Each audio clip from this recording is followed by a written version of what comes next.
Compound B. You and me, we come from different worlds. You like to laugh at me when I look at a girl. Sometimes you're crazy, then you wonder why. I'm such a baby, cause the dolphins make me cry. Well, there's nothing I can do. Bees? Welcome back to Compound B, a show about the boys. I'm your host, Jamie G. Esquire, the fifth master of 90s music. And I'm here with the Soupdeucer and Magnum Mills to make like Stella and get our groove back when it comes to the boys. We're going to do that by talking about season 1 of The Boys Presents Diabolical. Guys, I had a rager last night, a bachelor party, and at my age, I know, ridiculous. But it was fun, so therefore I am drinking water as much as I can possibly get. I woke up with the driest mouth. I couldn't even feel my teeth. It was so dry. I was having dreams of having a dry mouth and searching for water. So all day long, I've been indulging in water, and boy, oh boy, it's been great. I hear you were like the dude at the Indiana in the Last Crusade there when he chooses wrong and gets like mad dusty. Like that's what it feels like. I can feel that, man. So good for you. Drink your water. I am Magnum Mills. I am drinking a Coors Light. And again, welcome to Compound B, a show about the boys. If you're watching on YouTube, if you could, please subscribe to our channel. If you're just listening wherever you're getting your pods, again, please subscribe to the podcast. Leave a rating. Leave us a comment. We really appreciate it. Helps us out a lot because it helps other people find the show. You can find us on social media at Compound B Pod. A lot of good stuff here. We're really excited to break down Diabolical and the upcoming spinoff for the boys and the upcoming season 4. All that good stuff. Soupdeucer, how you living tonight? You sipping on anything? And you excited to talk about Diabolical? Yeah, pretty stoked to talk about the Diabolical, man. That's definitely pretty cool, man. Sipping on some PBRs tonight, just keeping it nice and chill. Although I am going through them pretty quickly, so I don't know how chill it's going to be here in a little bit. Like they were water, man. They go down like they were water. I don't like the water, kind of, man. High quality water too. Makes you wonder, like, what's the Deep's drinking tolerance like? Like, does he just like process like water in a certain way? Like, does he only drink beer or hard liquor? I don't know. What's the? You know what? We'll have to look into that. Yeah, I wonder if he even drinks water. Like maybe he has to drink something else. Maybe he can't drink water. But he's got the gills, so I guess he breathes the water. So maybe he drinks air. I don't know. Fuck. Could be anything. Could be a lot, and we all have our own forms of water. And while you're sipping whatever you're sipping, please pay attention here because this is your spoiler warning. Now, we're just here to talk about Diabolical season 1 today, but every single episode of The Boys, stuff from the comics, it all could come up. And if we're going to drop a major spoiler, don't you worry, we'll try to give you a heads up, but sometimes it just slips out. You've been warned. Now proceed at your own risk. Thank you, sir, for getting that out of the way. And before we kind of like proceed here, let's do a Hootie thing. Or not, whatever. Definitely a 90s person in that. I remember when Hootie was like the biggest thing and taking over MTV and all that. And while we're not going to do totally Hootie here, what we're going to do is go through each episode and kind of briefly discuss anything that stood out to us for good or bad. And then we'll kind of move on through everything. And at the end, we'll talk about our absolute favorite stuff from the episodes and rank them all. That work for you, fellas? Are you asking me who number 2 works for? Does number 2 work for you? I don't know. I mean, we're doing Diabolical now, but if you want to circle back around to some Austin Powers at a future date, I'm there for that.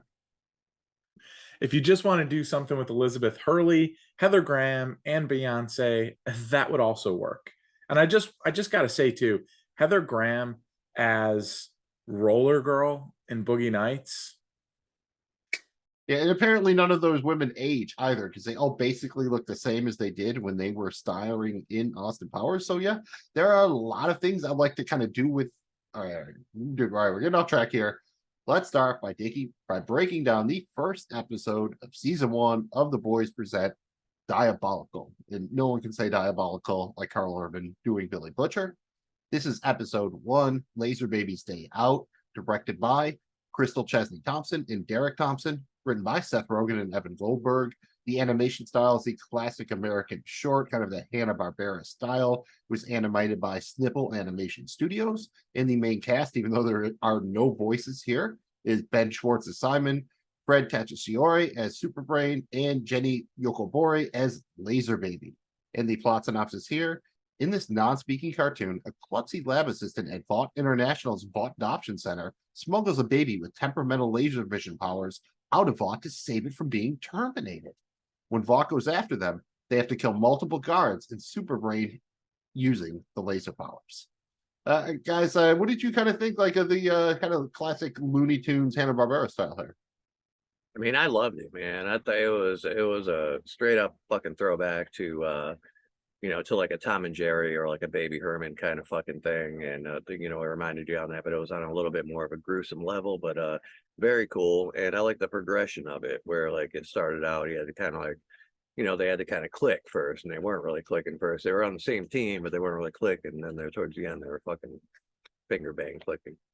Yeah, I thought this was really cool how it's kind of like that throwback cartoon, and you kind of got this like bumbling, kind of klutzy, just kind of guy going through the motions here, and you can tell just getting walked over in life, but has this weird connection. And as it went on, I love that you took all those things about like the old school kind of cartoon that the three of us grew up with and so many other people grew up with, but then you bring in this like hardcore like gruesomeness to it, which was awesome, dude. Like people getting cut in half and freaking guts being shown, and like I really like this, man. I thought it was awesome. Even though there wasn't any really words or talk, it didn't need it at all. Wasn't bored at all with this one.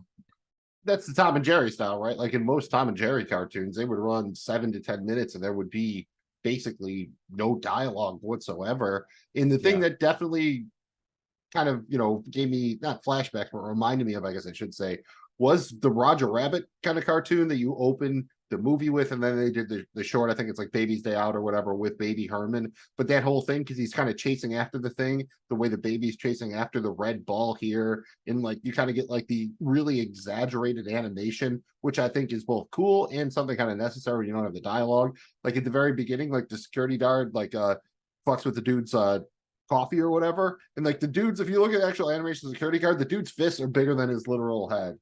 So I just thought there were some small touches like that. Even when they're doing a chase through traffic, it goes just slow enough you can kind of see the people in the cars a little bit. And I swear to God, one of the dudes driving cars just smoking a massive doobie.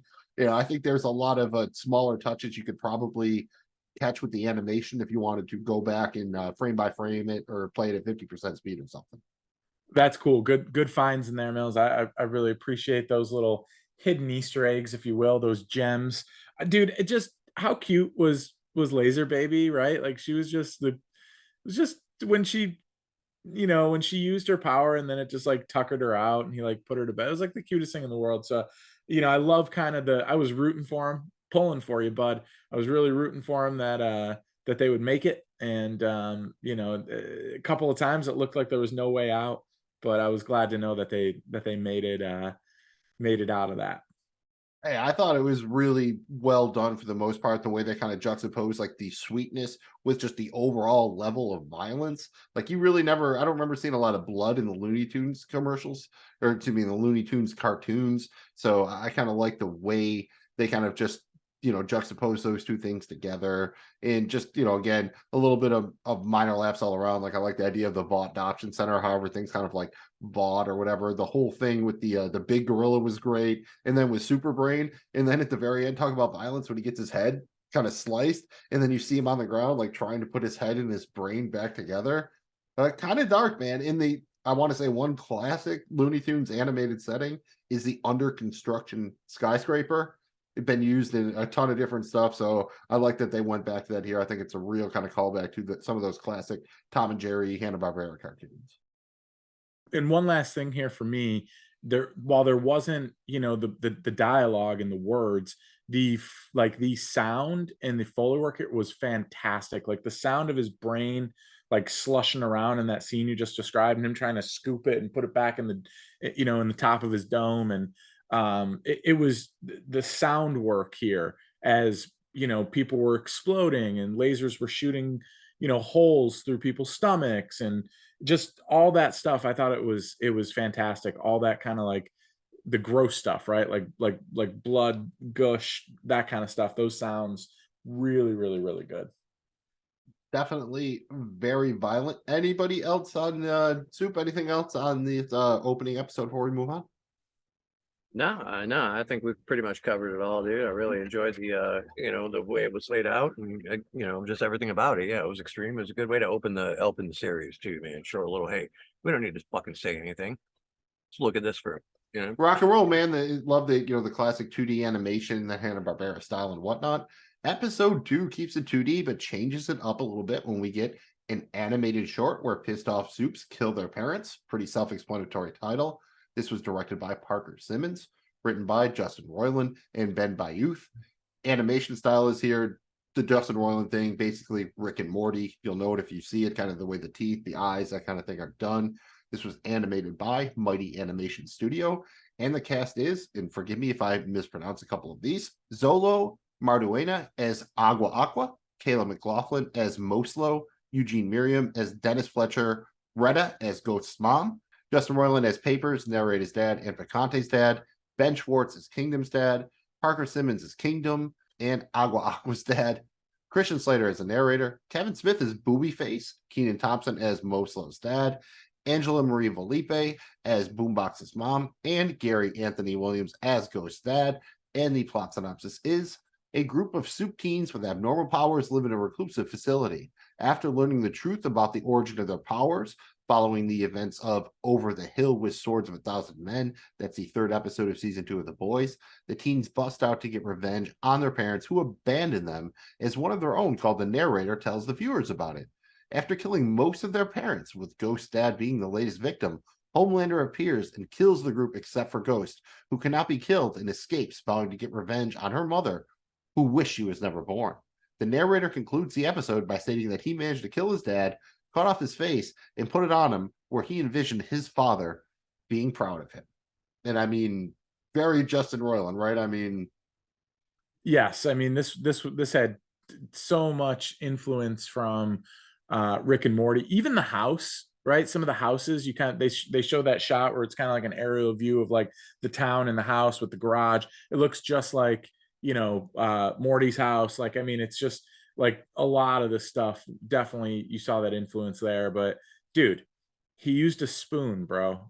He used a spoon. But I will say, how sick was Christian Slater here? Fuck, man. It gave me like feels of like, Happy Heart on Harry, dude. Like, I was like, man, Christian Slater's got that voice, dude. This was a good one.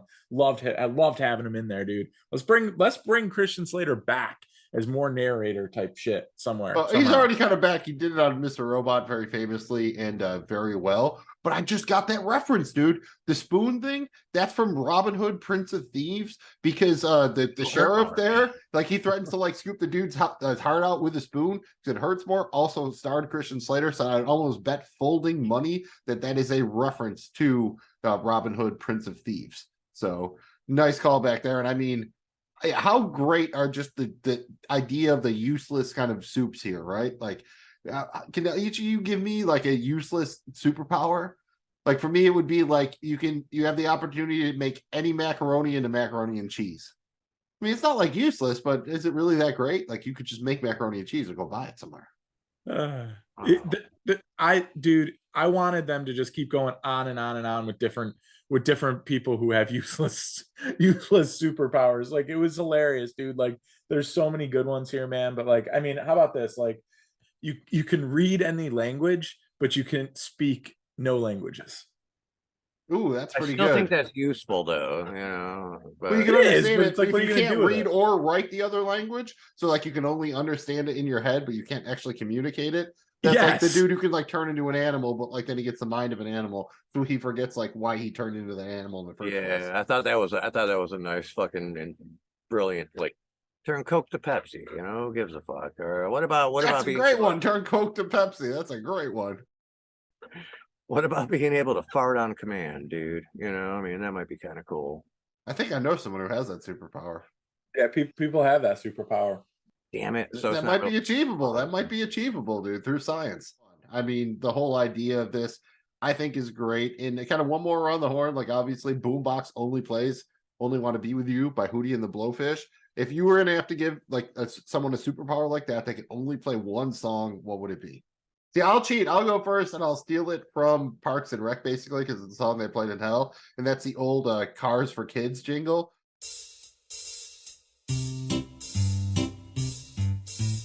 1877 Cars for Kids. KARS Cards for Kids. 1877 Cards for Kids. Like, it's so just great and it sticks in your head. It's just bad and catchy enough. Like, I think that would be funny. But I think especially here, like the idea when they do the violent montage and they set it to, Only Want to Be With You. I just love the contrast of that. I think it just is. I've got, Tracy Chapman. Give Me One Reason, I think would be a great one if that's the only thing.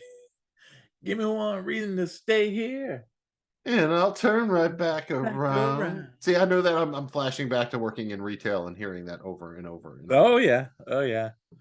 Tracy Chapman, dude, that don't impress me much by Shania Twain. That's another one that played a lot. I mean, are we trying to find like a super annoying song to have to keep? Yeah, just something from the '90s that's kind of like might not be that bad the first couple of times, but then the more you hear it, you're just ready to kill yourself. About like a Counting Crows. I gotta go with that Spin Doctors tune, man. The Two Princes. That's perfect. And yeah. That's definitely the what's that one?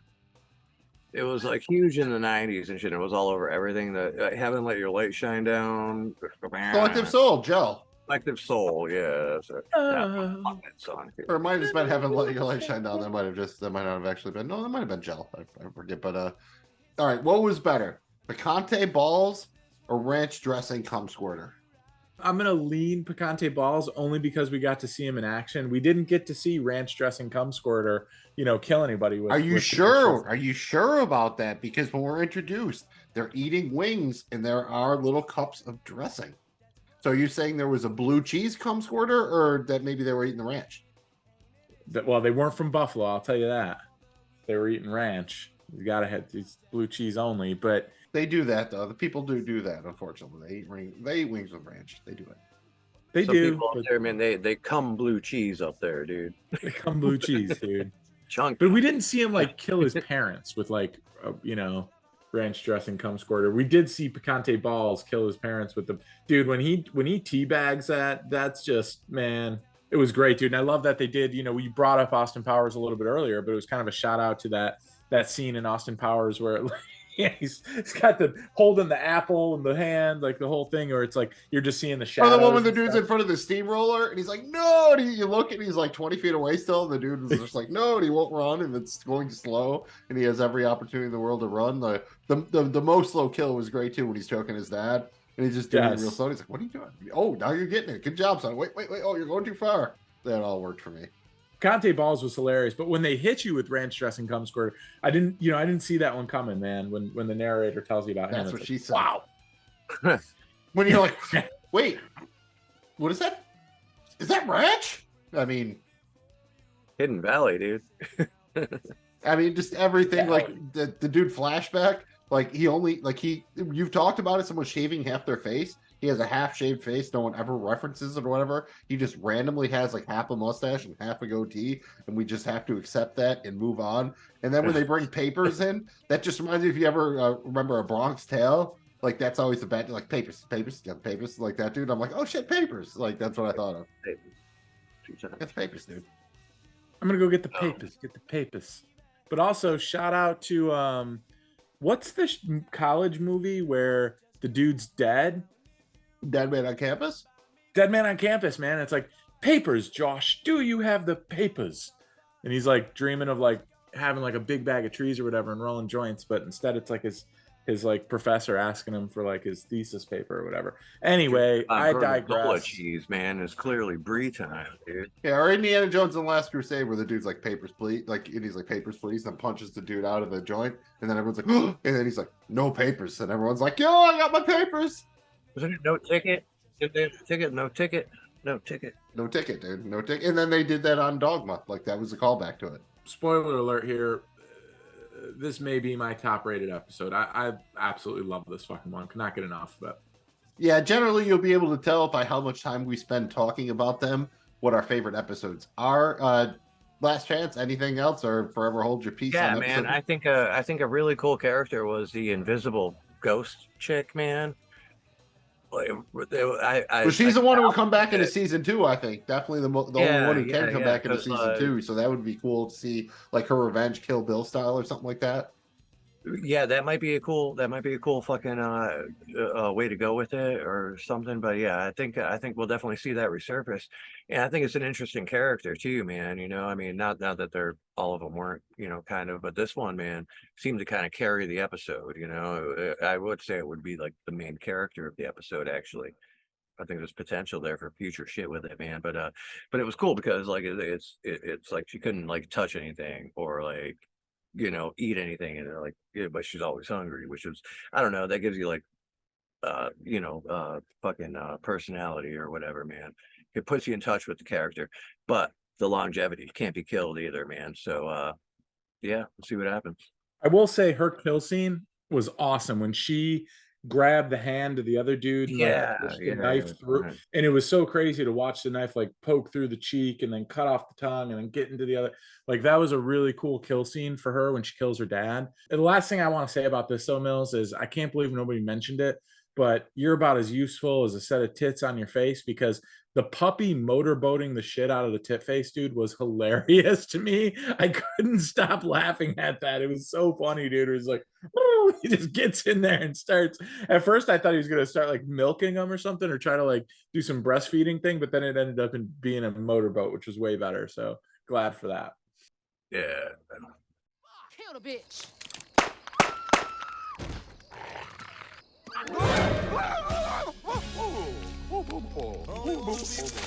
All right, Kill. I think we all very much enjoyed episode 2. Let's move on to episode 3. This one's titled I'm Your Pusher, directed by Giancarlo Volpe, written by Garth Ennis, original writer here of The Boys comics. The animation style is straight out of The Boys comics. The animation studio was Edge Animation. The cast is Kimberly Brooks as PR Woman, Michael Cera as Great Wide Wonder, Kieran Culkin as OD, Jason Isaacs as Billy Butcher, Dominique McElligott as Queen Maeve, Simon Pegg as Wee Huey, Kevin Michael Richardson as Jack from Jupiter and Ironcast, and Anthony Starr as Homelander.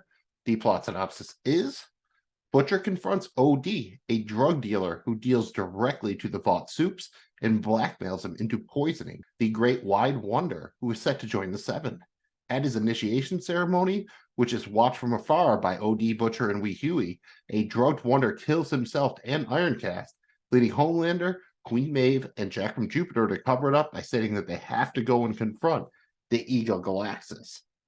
And guys, at the end, when Maeve is just like the usual, like, damn, how many times have they had to do this? And you can't beat the one dude who's like, yeah, I can see it. Look directly into the sun. Oh yeah, man. You That can was see fun. anything. Yeah. You can see anything you want if you look directly into the sun. I do feel that is true. You might never ever see anything again, but you will see the one thing that you want.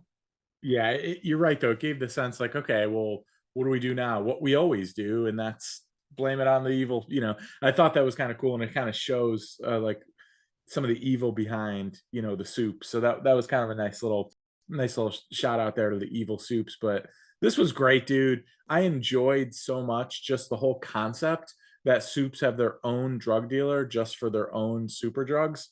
And that's a crazy and hilarious concept in and of itself. But then watching, you know, the butcher kind of force this guy to go through everybody's vice. Well, I know you get coke for that cunt Homelander. Cut with human adrenaline, the way he likes it. You know, and like he knows about all of them, but you're kind of seeing it as Butcher's telling him he knows, and asking about, you know, the Great White Wonder, what he wants. Did anybody see, you know, heroin enema coming up? I didn't think that was a thing, but like, Did not have that on my bingo card. you know, we talked about butt chugging on a different thing, but we didn't. I've heard of boofing and butt chugging and everything else, so I guess I'm sure it's a thing, dude. You know. I mean, heroin enema would be a great name for a heavy metal band, right? Yeah, That's right up there. Like, you know, like if Pantera like did a spin-off and that was their next band, maybe not like, a metal band. I don't know. Maybe more like a I don't know. I don't know. Yeah, maybe a metal band. No, I but think like if Slayer like did like a like broke up and started a new Guar, band. maybe Guar, Guar maybe split up. maybe an album name, not so much a band name. You know, like here's our seventh studio album. It's going to be called Heroin Enema. You know, Yeah, I can see that. Like Yeah, if Limp I can see Bizkit that. came back, that could be the title of the reunion album. Heroin enema. Yeah, Yeah. that would have to be, dude. It's actually a good name, man. But I Hey, didn't see yeah, we that might be one onto coming. something here, man. Hey, man, nobody steal that from me, dude. I'm Yeah, keeping or it. do heroin enemas. Probably just don't do those either. And I just should point out again, like I said, this is basically in the full aesthetic of the comic, and even bringing back to its roots. Like Wee Huey in the comics is from Scotland and looks like Simon Pegg, and he was too old when the show started to play Huey. That's why Simon Pegg plays Huey's dad. But here he's actually doing the voice of Huey, and Butcher is like kind of more traditional British accent as he is in the comics. And the dog we see in every opening here in with Butcher is Terror. That's Butcher's dog, and he is basically with him throughout the comic run. So, like, always by his side. I know why the show didn't do it. A little expensive and pain in the ass to always have an animal there. But a lot of really cool touches. And this episode is considered canon to the comic series. I like that. Yeah. Yeah, that's cool. I will say my only kind of not necessarily down thing, but dude, animated Butcher is not as cool as real life Butcher, dude. He's just not. Like real life Butcher's better than animated Butcher, in my humble opinion. I mean, I don't know. I think he pulls it off pretty good here. I mean, get some great lines here, classic Butcher type lines. And dude, the idea of the fact that there's a soup out there who drinks the blood of terminally ill children to basically get the Viagra effect. I mean, that's fucking dark, dude. Yeah, it did. Fucked up shit. It definitely is, man. And the fact that they showed it too is kind of, and that's not it. Like we saw two boners, two cartoon boners throughout this season here. We'll talk about the next one when we get to that episode. But yeah, they showed it, man. They showed it work. You know, it's an instant one too. It's not like, you know, you got to get in the mood or anything. It's like it instantly, it like, you know, it works. So One more thing to point out, and I know we all, love Fear and Loathing in Las Vegas. And one of those things is like, where does he get the adrenochrome, the adrenaline or whatever? And here we hear Homelander likes to have cocaine cut with human adrenaline. So I don't know, maybe this guy, maybe he's Dr. Gonzo's dealer or something. Maybe they exist in the same universe. I'm just saying. Dude, they gotta be here. You took too much, man. I mean, adrenochrome, dude. I mean, finish the fucking story, man. And I thought it was really nice how they kind of showed Ironcast at the beginning with the whole, kids leukemia blood boner thing, and then brought it back at the end with him holding it up and kind of having Wide Wonder crash into him and just all the blood and everything. And I just, again, I thought it was good writing to bring it all the way back around. And I think really it felt like an actual, basically an issue of the comics. Like this would have been one issue of the boys. And I'll say again too that the one thing that's kind of been a common theme throughout all three of the episodes so far is the sound effects, man. Like the fact that they were like it really highlighted just how high out of his mind he was as he was just flying up until the brink of our atmospheric cover of our planet, and then just how fast he's going, and that final contact, dude. Absolutely awesome sound, and just kind of like suspenseful kind of like way of of showing things with his eyes and all tweaky and stuff. It was really cool, man, because they can't, they do a good job in the regular show, but you can get away with a lot more and do a lot more in the cartoons and the animated side of it. So it was cool to see them really kind of going there with some of this stuff. Ironcast, when he like looks down and sees a hole in himself and then kind of like collapses on him, like, oh yeah, dude. I don't know, man. That hole, it just like closed on itself, dude. It was a weird thing. But I love that contact though, dude. And it's like the way the dude's arm, White Wonder's arm, like bends and breaks as he like makes contact with it. It goes into slow-mo. Very cool scene, dude. Like this one a lot. All right. Does that pretty much do it for everybody for the third episode? Yeah, I think so. Yeah. Rock and roll. Let's move on to episode 4, Boyd in 3D. This was directed by Naz Godrati Azadi. Written by Elliot Glazer, with the story by Elliot Glazer and Alana Glazer. The animation style here is that of French comics and animation, and the animation studio is Falavari. Cast here is Chris Diamantopoulos as Server, Emily V. Gordon as Aaron, Elliot Glazer as Boyd Dune, Colby Manife as Ashley Barrett, Kumail Nanjiani as Vic, and Nassim Pedrad as Cherry Sinclair. Plot synopsis is, under the supervision of Vic and Aaron, Boyd uses an experimental transformation cream from Vought to seduce his next-door neighbor, Cherry. When Cherry starts using the cream as well to become a cat girl, the two become Vaught's hottest power couple. But their addiction to fame strains their relationship and eventually leads to them being fired by Ashley Barrett, who cuts off their cream supply. Boyd and Cherry then get to know each other in their real appearance.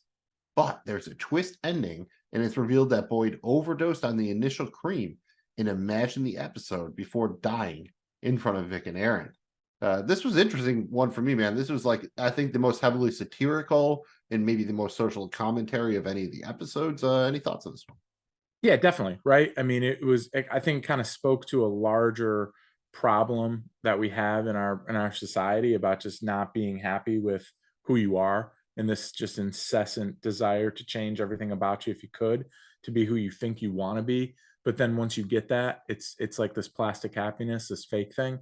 So I thought it was really cool from that regard. And this one was high up on my list for me, man. I thought they did a great job with this. And you kind of see you don't need all that to be happy, and that was kind of a cool story. Because not all these have like some like deep meaning, right? But this one kind of did. Well, it's funny because they undercut it, right? The deep meaning is like at the end, like they try to actually see each other for who they are, and then you see that he's actually dead. So that adds kind of a little bit of darkness that always kind of undercuts a thing. And then the final shot is the one doctor like taking a picture of the dead body, presumably to share to social media. So I think a very well written episode, if nothing else. Looked cool concept. Might have maybe gone on for a touch too long, but I thought it definitely had something to say. Dude, absolutely, man. And I don't really think it went on a touch too long. I think they did a really good job compacting a fucking story and getting you involved in these characters into like a little bit of fucking time, dude. Really, I mean, it was kind of a lot in a little bit for this one, because there's a lot of different directions and shit you can go as far as mentally between both of these characters and everything, man. So I thought it was put together pretty well. It's one of my favorite of the series too. It's up there on the list, and I thought this was a good fucking solid episode, man. Nice. Well, we'll see how we actually feel when we do our rankings at the end. Nice to see Ashley here, played by the same actress in the show. Yes. Maybe wish she would have gotten a little bit more screen time, but definitely enjoyed that. Ashley's always a favorite for us. And one part that I just love is when they're doing the phone filters thing. Everyone's got like the Snapchat filters or whatever, and you could do like the 7 filters, so you get like the Homelander cape or Queen Maeve or whatever, and then you get to translucent, and it's just like blank, and it just makes you invisible. That's just a really small gag, but I laughed out loud at that. I thought that was really funny. Yeah. Right? I mean, Man. translucent. That's the whole joke. Like, I love little dumb jokes like that. Like, slightly better than a dad joke, basically. Again, we talked about kind of some of they're trying to say something without saying it here, but how ridiculous is it that we live in a society where people care about how many likes they get and how many follows they get and how popular they are on social media, right? And so kind of interesting to see them like have this they've literally upgraded themselves to the most perfect world you could imagine. All the money, beautiful property, they're just floating on like some penthouse like rooftop, like overlooking the city in a pool. And instead of enjoying that, they're literally looking for their phones to just see how many likes they got. So kind of a neat little way of showing it there. Yeah, A, if this cream actually existed, the first thing every dude would do would be to rub it on his junk. And B, if you could, please like and subscribe this podcast, this video. It really helps us out a lot. We appreciate getting the likes, and it helps people find the show. We really appreciate it. It's, at Compound B Pod, the YouTube channel, all the good stuff. We really appreciate it. Thank you. Yes, we do. Did anybody think about this along the way of like, maybe this was just, he was actually dead. This was just his envisionment of what might happen here. Like that was kind of a cool spin. Did anybody see that coming? Or I did not see No, that. they Shyamalan me, man. Straight Shyamalan. Yeah, it was an I M Night thought that was a really Shyamalan. cool twist at the end, man. Yeah, I did not see that coming, man. But Yeah, he's a crafty mofo, yo. Shyamalan. And shout out freaking the Glazer gal, dude. She's one of my faves, man. I Oh, a lot of love Glacier, yeah, Broad from Broad City. City and everything. Broad Yeah, City was she's pretty awesome. great. Yeah, I love Alana Glacier. She's very good. So good stuff there. Let's And, move. and she has freckles in real life. So Shout out Freckles. shout out freckles. I thought the freckles were cute. Why are you hiding your freckles, girl? Oh, I don't. That just reminds me of Sawyer on Lost. Yeah. So. Yeah, And Mills, one last thing before we get out of here. Could we somehow figure out a way to do like a cross mesh up here of Dennis's wife, who is slowly transitioning into a cat? Because it just feels like there's some synergy here, isn't there? Yes, very much with the Maureen Ponderosa. It's more of a mashup than a mesh up, but I understand what you're saying. What are you doing here? There's got to be a way to get this court to let me out of my alimony payments. I mean, have you guys seen Maureen? Well, the woman has gone almost full cat. Meow. Your Honor, nothing represents the tragic aftermath more than the dramatic transformation of this woman into... Cat. Excuse me? As I transition from woman to cat, I must insist on being referred to as a cat. Yes. Anyways, I just wanted to reference that. And, go check that out on A Night Pod Cometh as we talk about Always Sunny in Philadelphia. You can do that right when you finish Compound B. Mills, take us away. All right. If we're not done being either ironic or self-aware enough to keep pitching our social medias after that episode, we'll move on to episode 5, which is BFFs. This is directed by Madeline Flores, written by Aquafina. The animation style here is kind of the Saturday morning animation imports, so not quite the full-on Japanese anime, but something close to it. This was animated by Edge Animation. And the cast is Aquafina as Sky, Areola and Turd, Nicole Byer as Bree, Chase Crawford as Deep, Seth Rogen as Drug Dealer, and Greg Griffin as Vought Rep and Tiffany. The synopsis is, Sky is outcast new girl in town. After stealing a vial of Compound V from a low-level pot dealer, Sky is determined to get superpowers so she can finally have her friends after being used by Bree and Tiffany. She develops the power to control poop and create sentient beings out of it, one of whom she names Areola. However, she's arrested by the Deep, who had his shark kill the pot dealer. Vought wants to bribe her to stay silent and confiscate Areola, whom Sky tries to save. Confronting the Deep in the sewers, she unleashes her ability and creates new beings from multiple poops, overwhelming the Deep. We see Sky in school, where she decides that Areola is her only true friend. When we talked about having a strange, useless superpower, controlling poop, I don't know, man. Could this be like a Batman villain somehow, or like Sir Shit or something, where he's like controlling Sir his If you Monster. can contaminate the drinking water, you're already halfway there. Yeah, like there's got to be something here, right? This is just so, and I didn't see this coming, but earlier in the episode, I think they kind of like, if you have to poop again, just go outside. Like something happened. They kind of referenced it before Sky takes the V. They kind of reference a little bit of a foreshadow there for the poop shadow, if you will. This is why drugs have to be legal, right? Like, it's so awkward when she like gets in the car, and then shout out this one drug dealer who's carrying like a Pulp Fiction like briefcase that has apparently like 20 bags of marijuana and Compound V. Like, that's a really weird combo to have in that suitcase, I feel. Yes. Like, why just the 2 small bags of weed? Like, it should have been a full-on Hunter. Yeah, there was Thompson, nothing. There were fear no loathing uppers, level of downers, suitcase, I lappers, feel. screamers, fucking no amyl nitrate, and no fucking. And that god-awful ether that we Yeah, might get into sooner or later. Yeah, it makes you No behave. ether? It Oh, looks yeah. drunk in an early 1950s Irish novel. Yeah. 5 sheets of high power. Yeah. Fuck.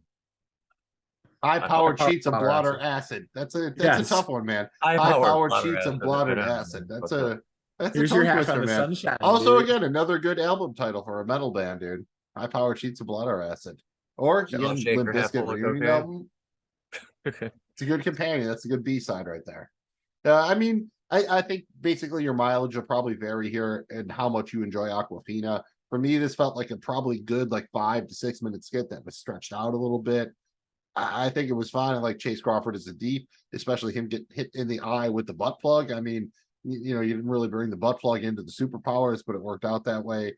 Overall, it was fine, but probably towards the the back end of my rankings here, if I had to guess. Anybody else have anything on this one? Yeah, I mean, it had some pretty funny moments in it, man. A little bit of comedy. Other than that, man, it was kind of fucking gnarly and gross. But I mean, it's all good. It's part of it. But yeah, not super highly ranked on my shit either, man. But good enough. I'd agree with that, but it is always great to get the deep in action. And shout out to the deep when he's in the sewer and he's like, this is my world. Well, not exactly. And then he starts going on like a little like feel good about the work he's doing to try to like keep. Yeah, he's that self-absorbed, right? That he starts talking about his like quote unquote charitable efforts and gets totally distracted. I've been trying to bring awareness, man. Yeah. So like that was just so the deep. And then also Sky, like she may have had the best like one-liner in like most of these episodes when she was like, sand gets in my butthole. Like, we feel you, Sky. No one wants another thing we all failed. Yeah, nobody likes a sandy butthole. Gotta be worse for chicks. At least, dude, generally, unless you're wearing the banana hammock, you have shorts. Way more coverage than what chicks are wearing, probably. We also didn't mention the fact that like everybody called her Kyle. Like it was like then they're all like Kyle. I don't think they ever explained that. Did they? Like, Unless I missed it. I think it was just kind of one of those random runners that kind of show up here. And there are those, and those are good. Yeah, I think overall, again, it was good, but probably, not top shelf as far as these 8 episodes. And, shout out them offering her, like when Vaughn offers her a settlement, $1,000 and a refurbished iPad. Like, it's so specific that I just laughed at it. Like the idea of like, all right, $1,000 isn't enough. How about a refurbished iPad? Maybe the only way it would have been funnier if they said how many gigs it had. I thought pretty funny overall. Anybody have anything else on episode 5? Probably covers it. Next up is episode 6, Nubian versus Nubian. This was directed by Matthew Bornave, written by Aisha Tyler. The animation style here is pretty much like the Boondocks, if you've ever seen that on Adult Swim. The animation studio was Art Shatijo, and the cast is Don Cheadle as Nubian Prince, John DiMaggio as Groundhog, Somali Rose as Maya, and Aisha Tyler as Nubia. The synopsis is, with the marriage of her parents, Nubian Prince and Nubia on the verge of divorce, a young girl named Maya recruits their former nemesis / former superhero Groundhog to help her kindle their spark. Fighting Groundhog actually helps them mend their relationship for a short time. However, they mistake him for a pedophile and kill him. Maya, fed up with their constant arguing, urges them to finally divorce while blackmailing them to get her a pony. And I mean, who moves from a pony country to a non-pony country? Exactly. That just doesn't make any sense. Guys, it's great to get Don Cheadle back in things. I'm, big Don Cheadle guy, so it was nice. I don't understand what's wrong with having the name Gerald. Like, why is that such a put down anytime they call him Gerald? That's kind of disappointing. And shout out Aisha Tyler. I mean, that's our girl from Archer. Thank you, Mel's. I was literally seeing the opening intro with the little ball that keeps bouncing around. Archer. Yeah, this felt a little bit like Lana Kane talking to Don Cheadle, but I was there for that, and I love John DiMaggio. I think him as Groundhog here just absolutely kills it. I like kind of this little inside baseball shot into the idea that all of this is scripted, especially like the B, C, D level superheroes with Vought. I kind of really enjoyed all of that, and the idea that their daughter even knows like their entire lives are scripted and everything like that. And then at the end when she does the pony thing, I thought this was a really well written one. And honestly, I don't want to spoil it because we're going to talk about a little bit about our favorite stuff, but there were some parts of this episode that I laughed as hard as I did at anything throughout these 8 episodes. Jesus fucking Christ. Come on in. You want a soda or something? Not like this can look bad to anyone. I'm not a pedo, by the way. I don't even have fingers. I'm not a goddamn pedo, Benjamin! Yeah, there was some good shit in this one, man, and I'll let you elaborate on that, but it was definitely one of those where it was like a good story and it had a lot of good fucking little like comic whatnots and shit in there, man. And you know, the character Groundhog not having hands. Unfortunately, whenever a character doesn't have hands, it's always funny, whether they're scissored hands or hammer hands or whatever. Right, anything, yeah. Even on the idea of like Groundhog's parents got divorced because, like, of course, the kid had, you know, hammers for hands. Like, that's just, again, it kind of plays back into the useless superpowers or anything, and like they can be quite useful in the right situation. But yet, when you know Nubian Prince team up against him, he just gets his ass kicked. And that whole part is great. Like, he's doing it for the daughter, and she's giving him like the thumbs up, and then he eventually just gets fucking killed because they think it's a thing with his daughter, and really he's just trying to do the right thing. Which again, I think fits perfectly with kind of the theme of the boys, right? Yeah, tragicomic. It's definitely like, and then the next day they're already fighting about the coffee, like, right? Just perfect. And the daughter looks at him and be like, "I got a man killed to prevent you from getting divorced. Now fuck that. Y'all need to get divorced and give me a pony because I'm smarter than both of y'all." Yeah, well, that and that was all night of having to like listen to her parents bang. Like, that really sucks. Like, nobody wants to hear that. Oh, I forget what it was when he said when he climaxed or whatever, but it was goddamn hysterical. We'll show that or play. I'm gonna have to remember that. I don't No, remember. he said something in That's my friend. That's my friend. Yes. Don't make me some taco. That's what you did. all right, fellas. Anything else on Nubian versus Nubian? Other than it just being like one of those out of these diabolical episodes, this is one that I think had a lot more story to it than should be crammed into 15 minutes, but it made it work, you know, which I thought was cool. I'd be there for the Nubian Prince spinoff, probably like a weird like family comedy or something like that. I would be there. All right, that brings us to episode 7, John and Sun He, directed by Steve Ahn, written by Andy Samberg. The animation style here is inspired by South Korean drama and horror. The animation studio is Studio Animal. Cast is Randall Duck Kim as John, Kari Payton as Vought Tactical Leader, Andy Samberg as Gary, Angela Marie Felipe as Doctor, and Jo Ju-young as Sun He. Synopsis is, John learns that his wife Sun He has only days to live before succumbing to pancreatic cancer. In desperation, John steals a vial of Compound V to cure her. After receiving the serum, Sun He recovers and is able to escape with John thanks to the glowing tentacle powers emitting from her cancer. As they flee, the cancer leaves her body in the forest, where it consumes wildlife and grows. Agents come to destroy it, but the cancer consumes them as well. John wants to flee, but Sun He says that they must fix what happened. Sun He has received powers of her own, and she wishes John well, telling him to take care of himself without her. Sun He then goes to battle the cancer alone. I mean, this was the saddest one by far, right? This was just very sad. It was sad, and it just didn't. I don't know, man. This one didn't. I wasn't there for this. I can't believe Andy Samberg wrote this. Like, there was no. I mean, come on, where's Laser Kitties, dude? Like, give me something freaking the Chronic What Culls of Narnia. Give me something, dude. He didn't give me anything here. I thought it was sad. I thought I understand it was kind of like I think it was trying to be like one of these like legit like anime Johnskis from from Asia or whatever, but like I didn't enjoy it, man. It just wasn't fun. Like most of them have been fun. This one wasn't fun. Yeah, I did like the look, and I like the idea of like kind of the metaphor of cancer kind of growing if you don't confront it or whatever.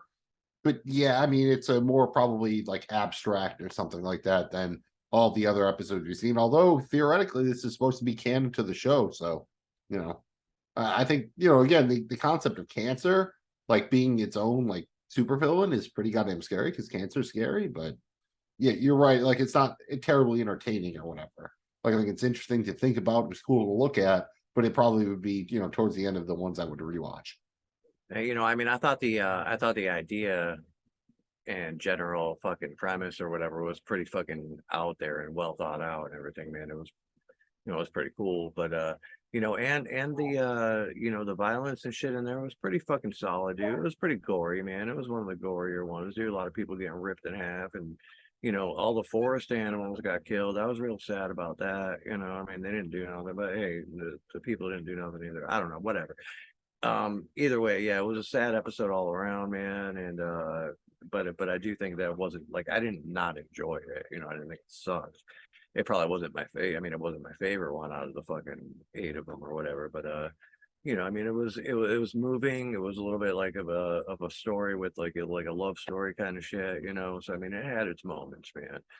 But yeah.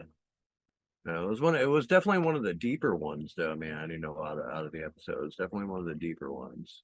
Yeah, as far as something to say or whatever, definitely again the whole kind of cancer metaphor and everything. But again, just not probably one that's infinitely quotable or anything like that. So, and I think it was so much different than all the other. It definitely stood out there kind of on its own, right? It's really the only one that kind of had that quiet and sadness to it that really none of the other ones did. I can't remember one comical thing about this episode. no, not at all. And I think that is part of the context because it's kind of drawing from South Korean animation in anime, and it's kind of darker like that. So I think that's what they were going for, and I think they succeed here. But again, it's just not something that's a ton of fun to talk about because it's like dealing with death and cancer, which are definitely not in the top 3 topics you really want to talk about on a show or podcast. 100. All right, I think that wraps us up for episode 7. So it brings us to the final episode, episode 8. 1 + 1 = 2. This was directed by Jae Kim and Giancarlo Volpe, written by Simon Rasiopa. Animation style here is a darker take on the American superhero animation with also kind of an eye at how the Boys show itself looks. This was animated by Edge Animation. The cast here is Chris Diamantopoulos as CLF leader, Giancarlo Esposito as Stan Edgar, Jermaine Fowler as Ted, Greg Griffin as Sharon, David Marciano as Gary, Elizabeth Shue as Madeline Stillwell, Anthony Starr as Homelander, Ursula Taharian as Liz, and Sean Patrick Thomas as male hostage. The synopsis here is, when Homelander first joins the Seven, he is teamed up with Black Noir to tackle a hostage situation at a chemical plant. Madeline Stillwell convinces him that he should not let Noir upstage him. When Homelander arrives at the plant before Noir, he tries to peacefully resolve things himself. However, things quickly go south when he accidentally kills the terrorists and the hostages in a fit of rage. Fearing that Noir will rat him out to Vought, Homelander tries to kill him, but accidentally blows up the entire chemical plant. Instead of ratting him out, Noir kills the last witness and coaches Homelander on what to say to the media. And this is obviously the last one that's canon to the show, so this is theoretically kind of a little bit of an origin story for Homelander, and gives some insight into Noir and Madeline Stillwell. So what'd y'all think of this one? Well, I mentioned it earlier. All right, there were 2 boners throughout these 8 episodes, and here is the next boner. All right, and I love this scene with Homelander and in this episode honestly, because it really it was so true to the Homelander that we see on The Boys, right? And when she's kind of like coming up close to him and telling him about himself and what he could be. I mean, that's what this guy literally gets off on. He gets this absolute rager, dude. I'm talking full blown rager, not a halfy, rager boner. And it was it was and it's just like it was just Homelander to a T. So I thought that was cool to kind of see. Yeah, like obviously, man, like I love how much you enjoyed the boners throughout, man, and you definitely pointed them out, man. You probably got them on fucking on marked on the fucking whatnot or whatever, and that's cool, man. Like how I used to set up Basic Instinct back in the day for the beef shot, dude. You got them on these diabolical bones. To each his own, man. But hey, anyway, dude. What were we talking about other than fucking bones, man? Dude, we're throwing bones. Fucking whatever you got over there. You can make a Goonies fucking setup where it's got a fucking release little roly-poly shits and whatnot, man. Like a mousetrap kind of style, dude. You gotta. Yeah, I know it wasn't the truffle shuffle, but I really liked Anthony Starr here because he kind of got to do like that really kind of broad, like Superman version of Homelander, where he's trying to like do the quote unquote right thing, and it just keeps going wrong, like kind of a comedy of errors, basically. I really enjoyed kind of how they accelerated this, and I thought, if they ever wanted to, they could have done this as a flashback on the show or even an entire episode or whatever, and I would have bought it, I think. Yeah, it was. Look, man, it was Homelander to a T, and it was kind of interesting to see kind of Homelander at the beginning, right? Because when the show picks up, Homelander kind of has his presence, right? But right from season one of The Boys, but in this, you kind of see them as they're kind of grooming him, and it's actually Noir that's got kind of the fame, right, and kind of the main one of the seven. Right, which is interesting because of the way things play out later on. Right. But yeah, I mean, it was cool to see here's fucking Homelander's first assignment or whatever, and how it went awry and what they did with it and everything else. So I mean, yeah, it was definitely a cool concept, man. Let's finish up here by talking about our favorite stuff from these 8 episodes in season 1. Let's start with each giving our favorite animation style. Mills, which EP had the best animation that you liked? Now, I got to go with I'm Your Pusher because that's straight out of the comics. I really enjoyed the look of it. It was kind of crisp, and also, again, it was really cool to kind of see the actual comic versions of the characters on screen. So I enjoyed that one very much. Man, it's hard for me, man. I'm trying to like favorite animation style versus favorite episode. I'm actually gonna go with, I think, the first the baby laser baby. I don't know, man. It was super nostalgic for me. I like that style. I like that they proved that they could do the boys shit within that style. It could be gruesome, it could be terrible, it could be just blood and guts and total high quality gore, but done in that style of the classic cartoon. So pretty cool. I'm gonna give it there.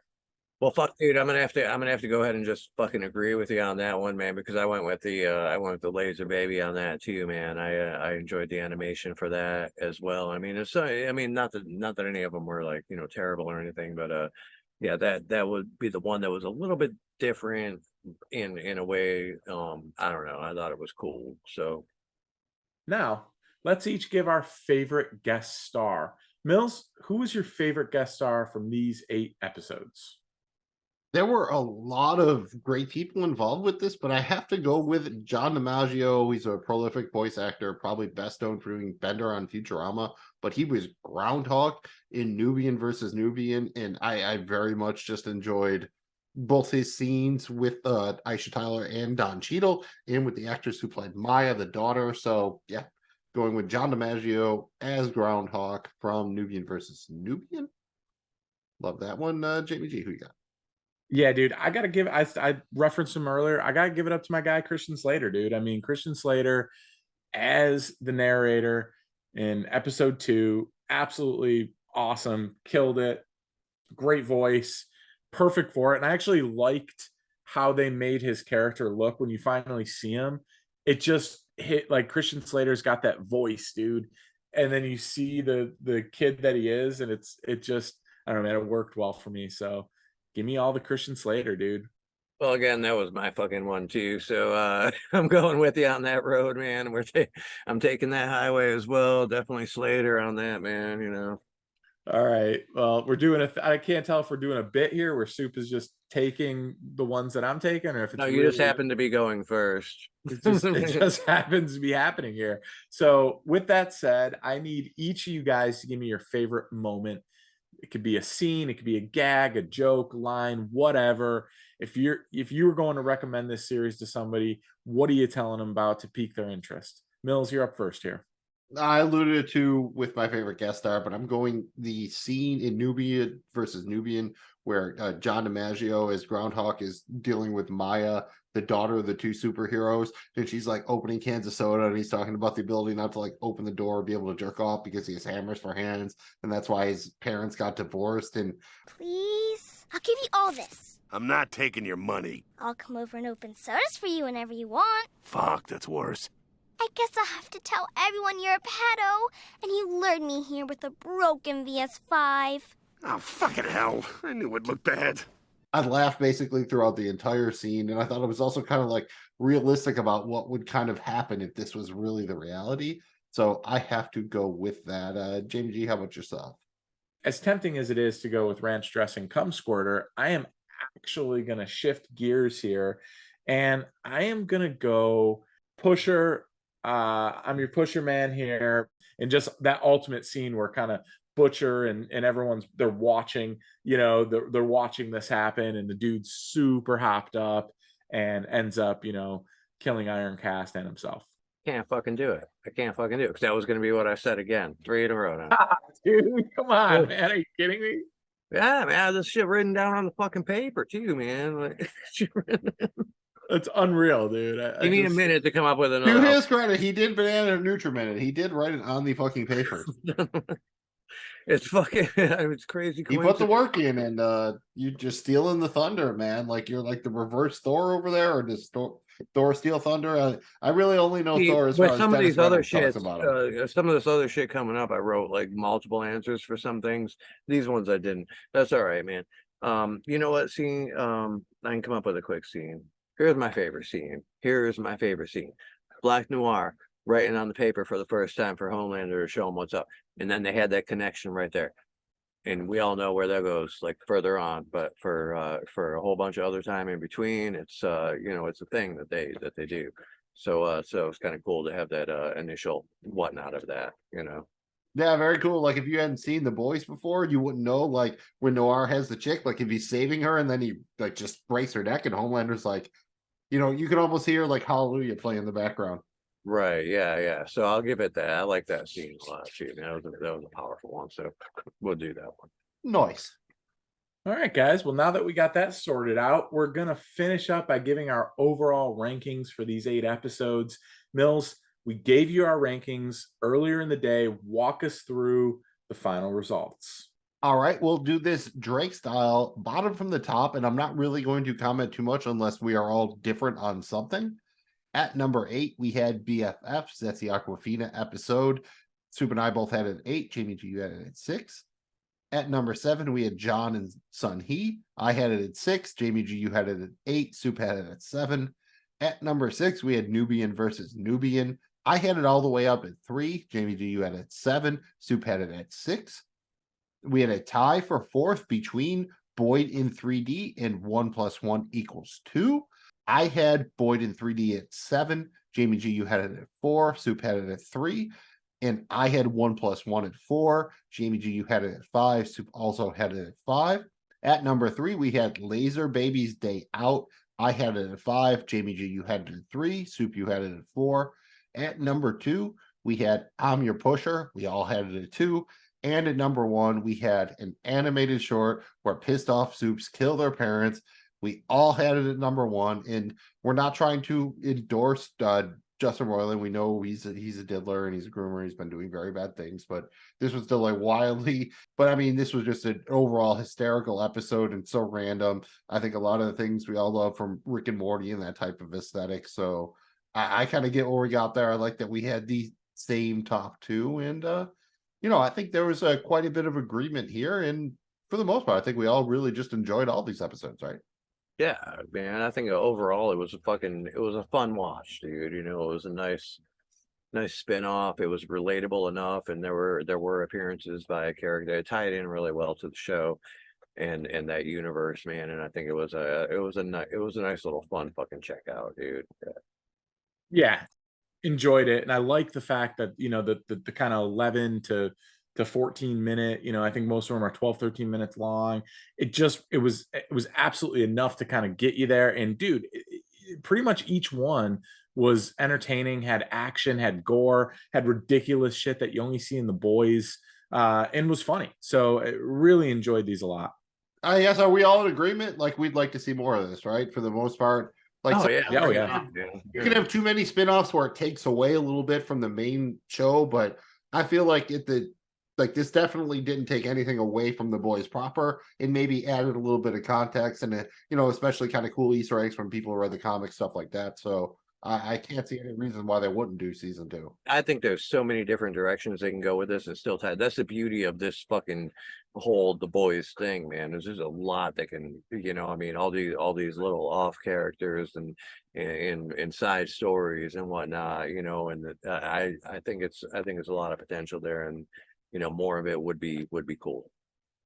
Yeah, and I think it's awesome that, we've got Seth Rogen saying that he's already kind of produced some scripts to this. I mean, that tells me that a lot of the same players are going to be back in this, and I'm excited about what they can do with it, man. And I love that there's interest from these folks. I mean, these are people who could do a lot of different things. The fact that they want to do another Diabolical, that gives me hope that even though it hasn't been officially renewed, I think it's coming.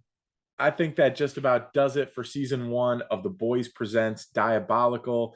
The Boys season 4 should drop in early June, but Compound B will be back. We will be back way before then. We're going to cover the Gen V spinoff, but we still don't have a release date for that yet.